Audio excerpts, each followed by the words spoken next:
Hello students, welcome to my YouTube channel Can Hub. Myself Miss Priya and I'm here with my class 8 video Political Science and the chapter name is Parliamentary Form of Government.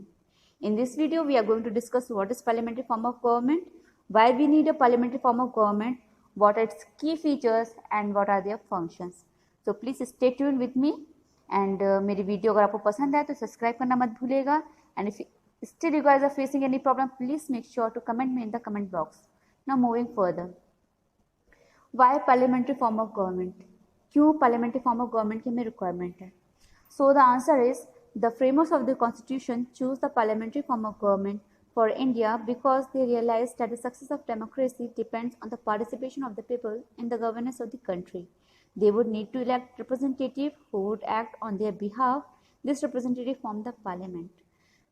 जिन्होंने हमारे constitution का हमारे संविधान की संरचना की, उन्हें लगता था कि पार्लियामेंट्री फॉर्म ऑफ गवर्नमेंट होने की बहुत ज़्यादा ज़रूरत है इंडिया में, भारत में, क्योंकि उन्हें ये रियलाइज़ हुआ कि अगर हम गणतंत्र की सक्सेस को चाहते हैं तो उसमें लोगों को इकट्ठा या लोगों को पार्टिसिपेट करना बहुत ही ज़्यादा ज़रूरी है। और कहीं ना कहीं पार्लियामेंट्री फॉर्म ऑफ गवर्नमेंट में क्या होता है कि हम अपने रिप्रेजेंटेटिव को खुद ही सिलेक्ट कर सकते हैं by the method of election. So इस बिहाफ पे क्या होता है कि जितने भी मेंबर्स को हम इलेक्ट करते हैं वो हमारे बिहाफ पे हमारे विशेष को, हमारी चीज़ों को सरकार तक पहुंचाती है। So that's why we need a parliamentary form of government. So for the parliamentary form of government, when we are talking about government of India, we have three distinct organs of government. The first one is executive, the second is legislature and the third one is judiciary. तो तीन तरह के organs हमारे government में पाए जाते हैं, executive, legislature and the judiciary. Okay, यहाँ पे थोड़ा सा मैं आपको बता देती हूँ। जो हमारे एग्जीक्यूटिव होते हैं उसमें हमारे प्रेसिडेंट, प्राइम मिनिस्टर और काउंसिल ऑफ मिनिस्टर्स आते हैं। जब हम बात करते हैं लेजिस्लेचर की, तो लेजिस्लेचर में हमारा क्या होता है कि कहीं ना कहीं एग्जीक्यूटिव से रिलेटेड होते हैं और लेजिस्लेचर बॉडी हमें पता ही है जिसमें हमारे क्या कहा जाता है कि प्रेसिडेंट आ जाते हैं। और जुडिशरी की हम बात करते हैं तो हमारे सुप्रीम कोर्ट आता है जो हमारे जुडिशियल मैथड्स को या जुडिशियल डिसीजन को फॉलो ऑन करते हैं। Okay, features of the parliament. When we are talking about Parliament of India, basically there are two houses. आप लोगों ने इससे पहले भी क्लास में इस चीज़ को पढ़ा होगा। तो पार्लियामेंट के पास दो हाउसेस होते हैं, the Lok Sabha and the Rajya Sabha. और जो लोकसभा और राज्यसभा को मिलकर बनता है उसे हम कहते हैं पार्लियामेंट, संसद भवन, जो आपको ऑलरेडी पता है कि दिल्ली में सिचुएटेड है। Now moving further, the first thing, Lok Sabha. क्या होता है ये Lok Sabha? Lower house of the parliament. In some cases we can also say that lower house, जो नीचे घर होता है उसे कहा जाता है पार्लियामेंट। जो पार्लियामेंट का जो लोअर हाउस होता है उसे कहा जाता है Lok Sabha. And that one is also known as house of the people. और इसे लोकसभा, जैसे कि वर्ड ही डिस्क्राइब कर रहा है, लोग मतलब लोगों से निर्धारित होता है, जो लोगों के लिए होता है। That house is known as the house of the people.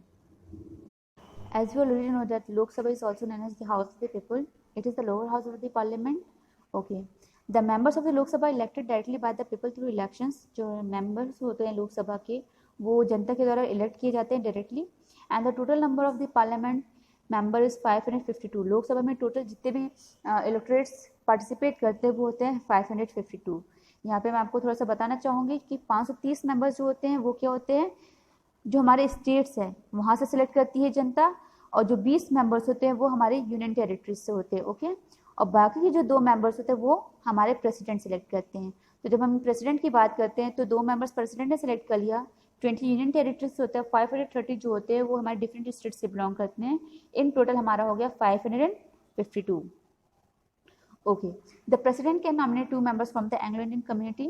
The elections are held on the basis of universal adult franchise, which means all the citizen of the country above 18 have the right to cast their votes. जो elections held होते हैं, जैसे आपको पता है कि right to vote की अगर हम बात करते हैं, every citizen whether they are male और फीमेल, वेदर ही और she, they can vote, but the requirement of the age is 18 years. जिनकी उम्र 18 साल कंप्लीट हो जाती है, जो 18 साल के हो जाते हैं, दे कैन वोट।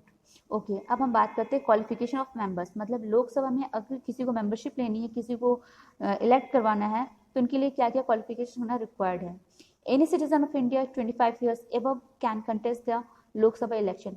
कोई भी ऐसा व्यक्ति, कोई भी ऐसा नागरिक जिसकी उम्र 25 साल या 25 साल से ऊपर है, वो लोकसभा के इलेक्शन लड़ सकता है।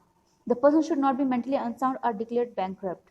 सेकेंड रिक्वायरमेंट ये है कि मेंटली अनसाउंड मतलब दिमागी तौर पे उसमें अस्थिरता ना हो, दिमागी तौर पे वो नॉर्मल हो, वो इंसान क्वालिफाइड है लोकसभा के इलेक्शन के लिए। एंड द सेकेंड इंपॉर्टेंट चीज है declared bankrupt.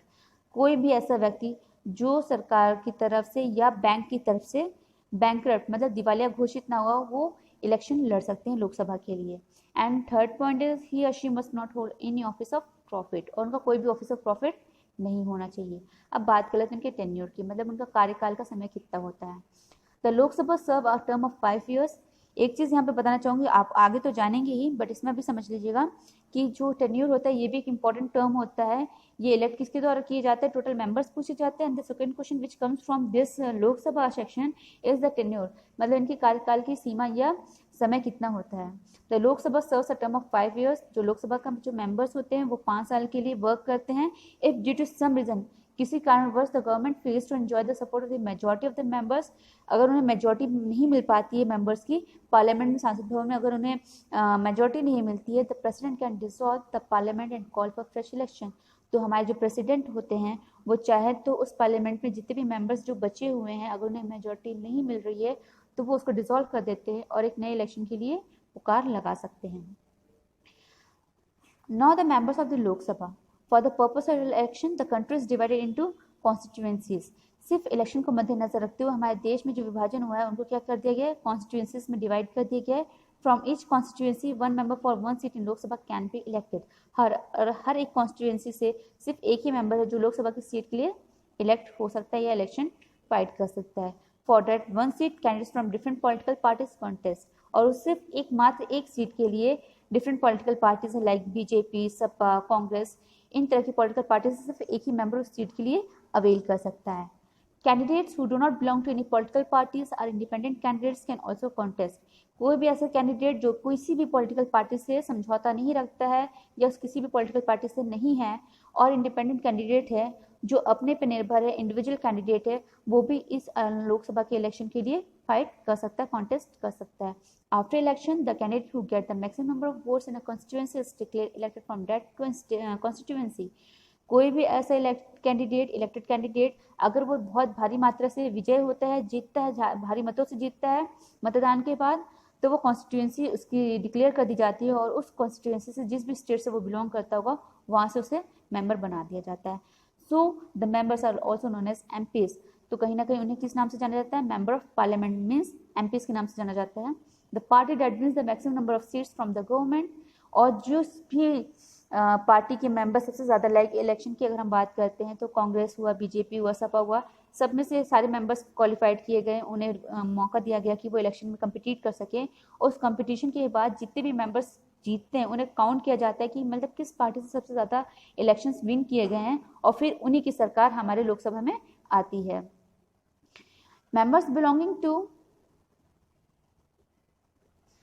Members belong to other political parties from the opposition, और जो अदर पॉलिटिकल पार्टीज जो सेकेंड मेजॉरिटीज में आते हैं वो अपोजिशन में आ जाते हैं।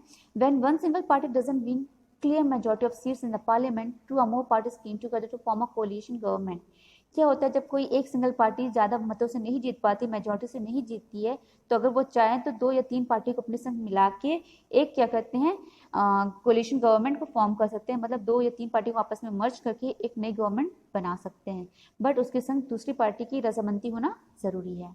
The other parties who do not join the government form the opposition, और इस तरीके से क्या होता है जब अगर 2 या 3 पार्टीज के मेंबर्स मिलके अगर एक पार्टी को फॉर्म कर लेते तो अदर पार्टी, जाहिर सी बात है कि वो अपोजिशन में इसलिए आ जाएगी क्योंकि वो सेकंड नंबर पे आ जाते हैं। तो जो पार्टी उन गवर्नमेंट को ज्वाइन नहीं करती है वो अपोजिशन की तरफ से उस मेंबर ऑफ पार्लियामेंट में आ सकते हैं।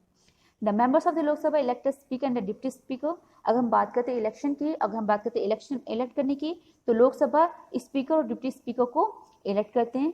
They conduct all the proceedings of the Lok Sabha. All resolution and bills have to be moved with the speaker's permission.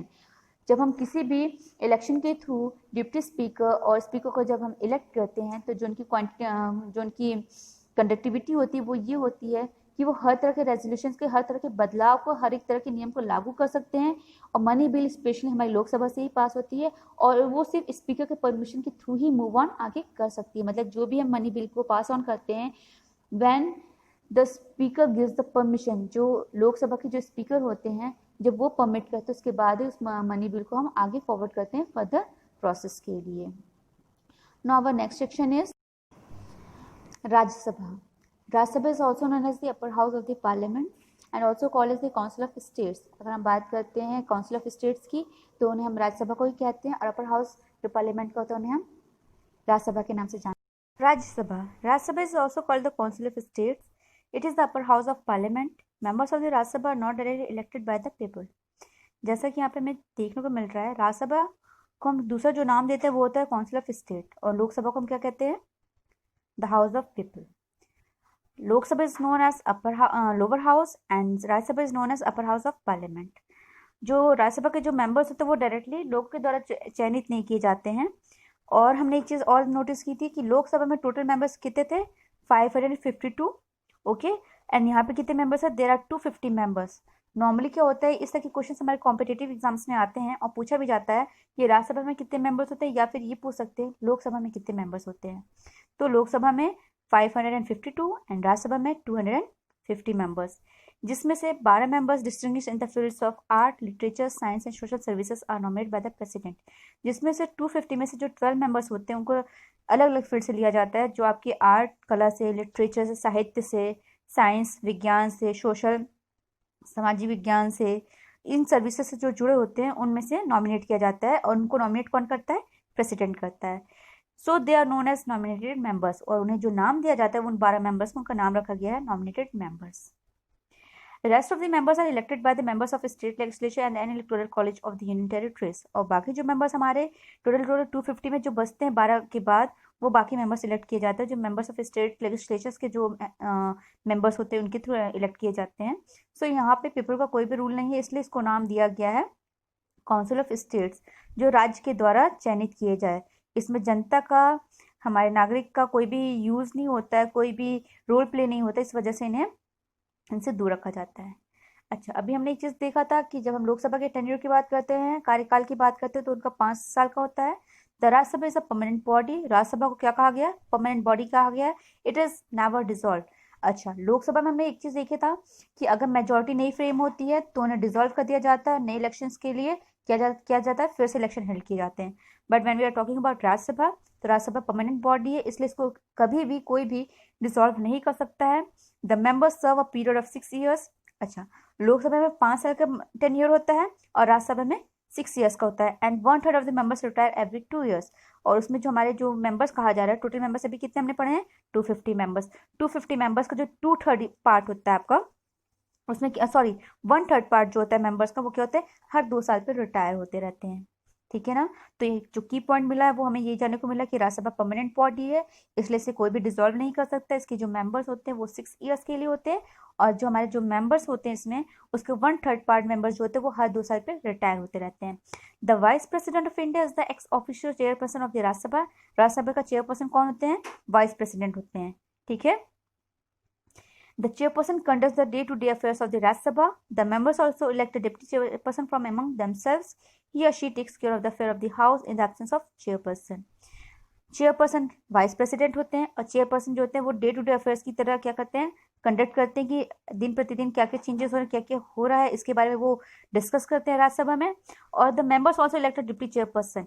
अच्छा, जो मेंबर्स होते हैं जो चेयरपर्सन को इलेक्ट करते हैं, वो उसके संग से डिप्टी चेयरपर्सन को भी इलेक्ट करते हैं अपने में से ही बीच ही। जितने भी मेंबर्स यहाँ पे बताए गए हैं ना आपके 250 मेंबर्स, इन्हीं के बीच में से वो क्या करते हैं, एक किसी व्यक्ति को, किसी एक मेंबर को वो chairperson, deputy chairperson as elect करते हैं, जो पूरे के पूरे अफेयर्स में, इन केस अगर कभी चेयरपर्सन की हेल्थ इश्यूज हो गए या किसी वजह से वो अटेंड नहीं कर पा रहे राज्यसभा की मीटिंग, तो वो जो मीटिंग होती है वो आपके डिप्टी चेयरपर्सन अटेंड कर सकते हैं, वेदर ही और शी।